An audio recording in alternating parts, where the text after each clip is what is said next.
బెబ్బెమ్మే బెబ్బెబ్బే ఏంది అంటే ఫైల్ ఇటు పోయిందా ఇటుకెళ్ళి పోయిందా నువ్వు కుడి చేపులకి వెళ్ళి ఇచ్చినావో పైసలు ఎడమ చేపులకి వెళ్ళి ఇచ్చినావో పైసలు అని చెప్పి పనికిమాలిన ప్రశ్నలు తప్ప చిట్టినాయుడు రాసిచ్చి పంపిన ప్రశ్నలు తప్ప ఏమీ లేదు విషయం. అందుకే నేను మొన్న చెప్పినా మళ్ళీ చెప్తున్నా, ఇది లొట్టపీస్ కేసు, ఈయన ఒక లొట్టపీస్ ముఖ్యమంత్రి.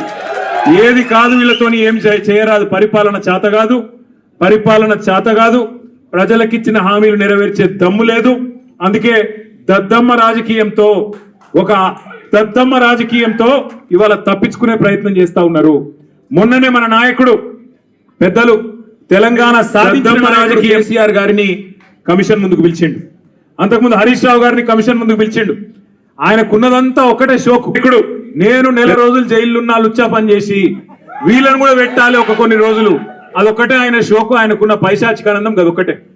సాడిస్టులు ఉంటారు చూడు కొంతమంది, నాకు దక్కంది ఎవరికి దక్కద్దు అన్నట్టు, నాకు జరిగింది నీకు కూడా జరగాలన్నట్టు ఆయన ఎట్టి పరిస్థితిలో కొన్ని రోజులు జైల్లో పెడదామన్నది ఆయన షోకు. అందుకే నేను ఇలా అధికారులకు కూడా చెప్పిన,